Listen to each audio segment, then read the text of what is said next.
மற்றொரு அண்மை செய்தி. கிருஷ்ணகிரி அருகே சாலையோர தடுப்பு சுவரில் கார் மோதி விபத்து ஏற்பட்டதில் சம்பவ இடத்திலேயே 2 பெண்கள் உயிரிழந்திருக்கிறார்கள்.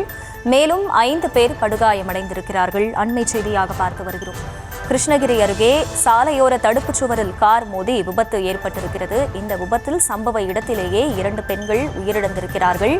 மேலும் 5 பேர் படுகாயமடைந்திருப்பதாகவும் தகவல் வெளியாகியுள்ளது. அண்மை செய்தியாக பார்த்து வருகிறோம்.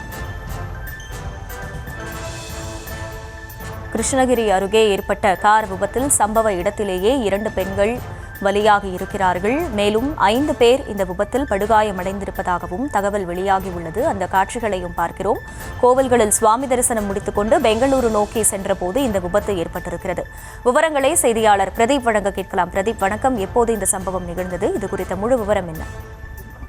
வணக்கம். கண்டிப்பாக கர்நாடக மாநிலம் பெங்களூர் பகுதியில் உள்ள வைசூல் பகுதியைச் சேர்ந்த ரமேஷ் குடும்பத்தினரும் தமிழகத்தைச் சேர்ந்த ஓசூர் பகுதியைச் சேர்ந்த வெங்கடசாமி ரெட்டி அவருடைய சேர்ந்த குடும்பத்தினை சேர்ந்த 7 பேரும் கடந்த முன்தினமானது தமிழகத்தில் கோயில் சுற்றுலாக்காக திருவண்ணாமலை, சிதம்பரம் ஆகிய பகுதிகளுக்கு சென்று கோயிலை சுற்றுலா சென்றுவிட்டு இன்று மாலை பெங்களூர் நோக்கி வீடு திரும்பிக் கொண்டிருந்தனர். அப்போது கிருஷ்ணகிரியை அடுத்த சென்னை பெங்களூர் தேசிய நெடுஞ்சாலையில் குந்தாரப்பள்ளி அடுத்த ஜெஞ்சிப்பள்ளியின் அருகே உள்ள சாலையோரத்தில் மேம்பாலத்தின் தடுப்பு சுவரில் கார் அதிபயங்கரமாக மோதி அந்த கார் அருகே உள்ள பள்ளத்தில் கவிழ்ந்தது. இந்த விபத்தில் காரில் பயணித்த மௌலியா மற்றும் ரமேஷ் மனைவி கிரிஜா ஆகிய 2 பேரும் சம்பவ இடத்திலேயே பரிதாபமாக உயிரிழந்தனர்.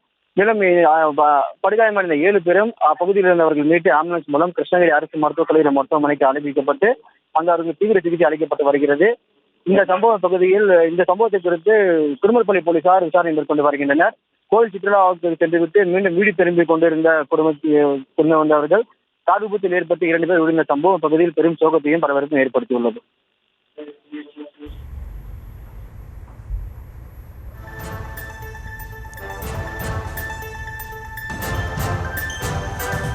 முழு விவரங்களுக்கு நன்றி பிரதீப்.